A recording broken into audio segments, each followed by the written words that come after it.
Okay, so let's do your reading. Line up natin fire sign na. Fire sign na tayo. Aries, Leo, and Sagittarius. O, di ba nalilito na tayo? Hello, my dear. Mabilisan na intro lamang po tayo. Hello, my dear. Welcome or welcome back sa ating YouTube channel. My name is RJ, your tarot card reader. At ang gagawin po natin ngayon is yung ating daily reading para sa araw ng July 14, 2026. Titingnan po natin kung anong mga eksena, kaganapan at kung ano-ano pa na maaari mo makasalubong sa araw na ito. Pero before po tayo mag-proceed sa ating reading, gusto ko muna na magpasalamat. Kunin ko muna itong pagkakataon na ito na magpasalamat. Maraming salamat po sa ating mga abangers. Hello po. Maraming salamat po sa inyo sa walang sawang paghihintay at pag-aabang po ninyo ng inyong mga readings. Thank you very much. Gusto ko rin pong pasalamatan yung ating mga bagong subscribers. Hello my dear. Welcome po dito sa ating channel. I hope na mag-enjoy po kayo dito at sana yung mga readings na ginagawa ko ay nakakatulong po sa inyo or nakakatulong po sa ating lahat. Okay, my dear, tingnan natin kung anong meron sa araw na ito. Ano po ang meron sa araw na ito para sa ating fire sign? Ano po ang kailangan malaman ng ating mga my dear fire sign? Aries, Leo, and Sagittarius.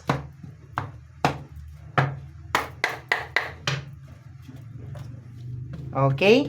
First card natin, my dear, is the King of Pentacles. Kasama niya is the Seven of Wands. I love yung energy, my dear. Okay, palaban. Okay?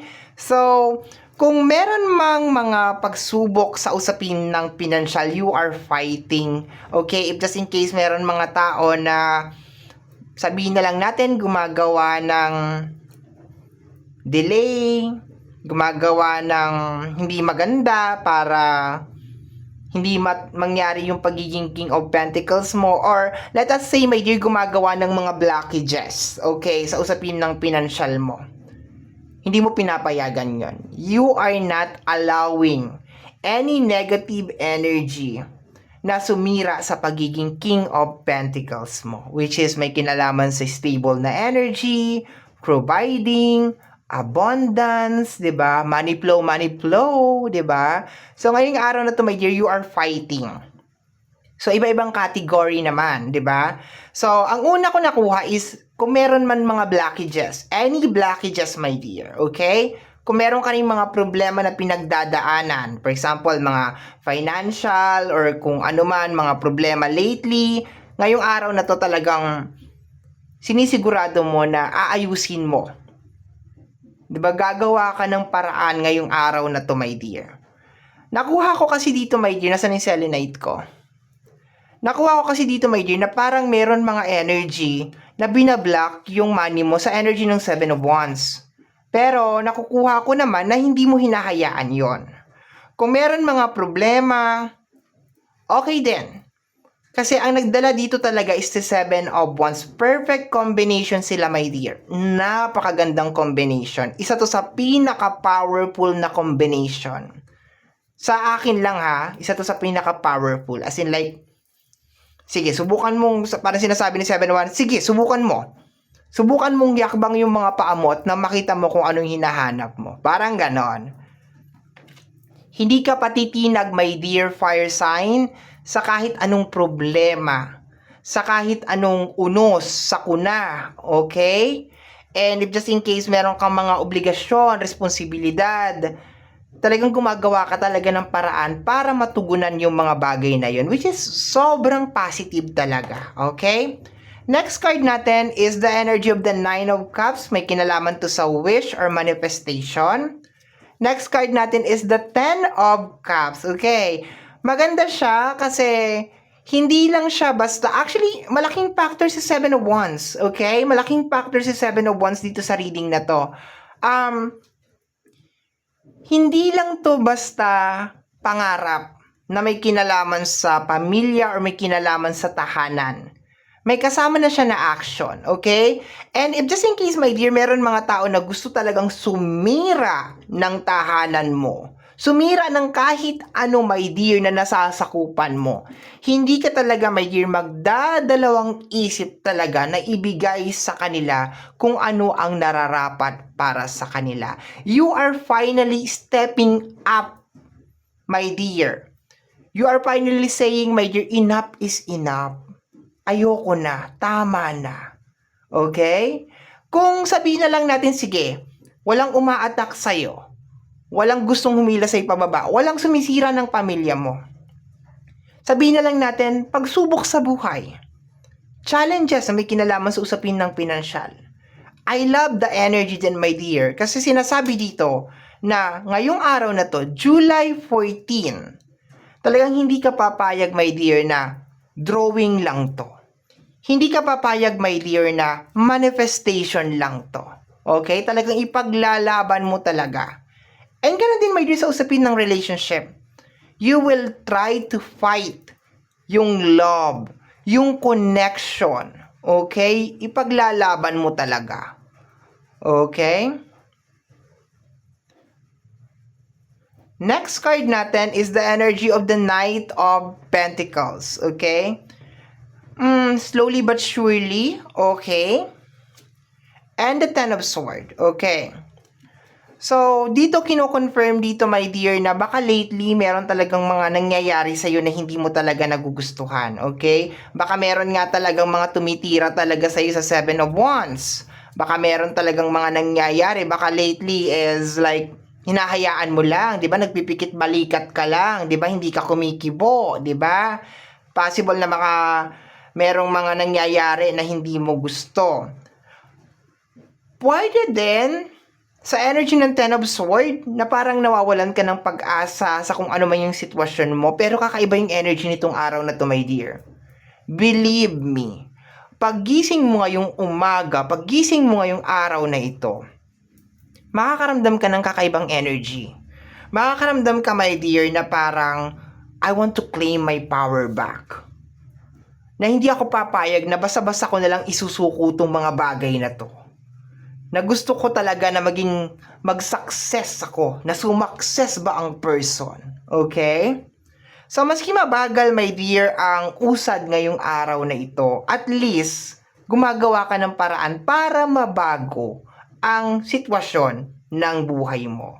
Yung dati, my dear, na parang sinusukuan mo na, yung dati, my dear, na parang hindi ka na naniniwala na maayos mo pa or may tatayo mo pa kung ano man yan, relationship, family, pera, ngayong araw na to, nagkakaroon ka ulit ng pag-asa. Pinaglalaban mo ulit, my dear, kung ano yung mga bagay na para sa'yo. And sinisigaw mo sa buong mundo. Hindi man as in like sinisigaw mo talaga. Pero nararamdaman mo, my dear, na para sa akin to eh. So bakit hindi ko i-push? If lately meron ka mga ginawa na parang nag-fail, hindi nag-work, 'di ba? Nag-try ka tapos hindi nag-work. Possible ngayong araw na to, subukan mo siya ulit. Okay? I-try mo siya ulit. Yung energy ng reading natin is like tumatakbo siya sa pamilya. As in, like tumatakbo siya sa loob ng pamilya. Kung meron mga relationship, my dear, na lately nagkakaroon ng mga lamat, mga hindi pagkakaunawaan, or posibleng meron mga tao na pinipilit na sirain kung ano yung bagay na matagal mo nang binuo at ginawa. Ngayon yung araw, my dear, that you will be stepping out. Like, hindi pwede ang ginagawa mo. Hindi kita papayagan na gawin mo sa akin yan or gawin mo sa pamilya ko yan. Okay? Gusto mo maging stable. King of Pentacles is somebody na stable.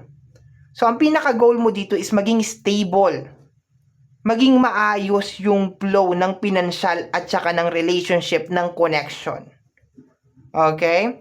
And kung makikita mo sa Seven of Wands, kung sino man yung mga tao na gumagawa ng hindi maganda or yung energy na pumapasok na nagkukos kung bakit nangyayari lahat to, my dear, sa buhay mo, hindi ka magdadalawang isip na tanggalin sila.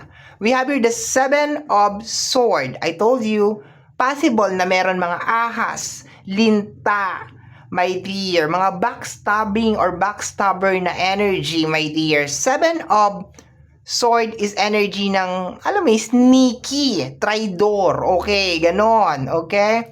And the 5 of Sword. Possible na magkaroon ng confrontation ngayong araw na to, okay? Hindi ka magdadalawang isip na magsalita, hindi ka magdadalawang isip, my dear, na i-correct, itama, okay? Baka noon, medyo nagdadalawang isip ka pa kasi baka ma-hurt mo yung feelings niya or baka hindi ka niya maintindihan, but today is the day na sasabihin mo, sumusobra ka na. Hindi na tama yung ginagawa mo sa akin. Hindi na yung tama ang ginagawa mo sa pamilya ko. You will be cutting it off. And maganda siya, my dear Aries. Yan ang hinahanap ko o yan ang sinasabi ko, my dear, sa lahat. Na para matapos ang isang bagay, kailangan mong sabihin na ayaw mo or hindi ko tinotolerate to. Kailangan manggaling mismo sa'yo, my dear, na sinasabi mo na, ay, hindi ko tinotolerate to. Hindi ko tinatanggap to kung ano man itong binibigay mo sa akin. Financial blockages, black magic, curse, hindi ko tinatanggap yan. Gusto mo sirain ang pamilya ko, hindi ko tinatanggap yan. I'm not allowing you to do it. Kasi by actually telling, my dear, or saying na hindi mo inaalaw, you are cutting yung connection. Kasi minsan ang ano ng ibang tao is, ay, ayoko kasi ng gulo, ayoko kasi ng away. And ano yun, my dear, hindi ko naman sinasabi na lagi kang makipag-away or lagi kang makipag-ano, pero pag sumusobra na kasi, my dear, kailangan mo na talagang magsalita. Kailangan mo na talagang sabihin na, teka, mali na to, sobra na, tama na, okay? And yun ang nangyayari ngayong araw na ito, especially sa mga tao na may ginagawa na hindi maganda laban sa'yo. We have here the energy of the Page of Sword, okay? And the Knight of Cups. Matututo ka rin na mag-distance. Matututo kang lumayo. Matututo ka na parang gumawa ng limitation, ng boundaries laban sa mga tao na ito, my dear. Possible na simula sa araw na to, my dear, may mga bagay na hindi na magiging kagaya ulit ng dati. Kung dati isang tawag lang sa'yo, nandiyan ka na. Kung dati lagi ka na pupuntahan. Kung dati, like, you're very easy na ma-access. As in, super, super easy, my dear. This time, it's not going to happen. Maglalagay ka ng boundaries. You will be cutting it off. You will be moving forward. And magpupokus ka, my dear, na maayos lahat or maibalik, my dear, yung mga bagay na dapat para sa'yo. It's more on claiming your power back. So, very nice reading, my dear, okay?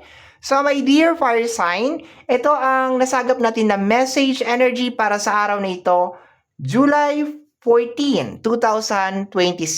Kagaya po ng lagi kong sinasabi, ang tanging hiling at dasal ko lamang po sa ating buong may kapal na ang mga readings na ginagawa ko ay nakakatulong po sana sa ating lahat. Maraming salamat po. Thank you, my dear. Bye-bye!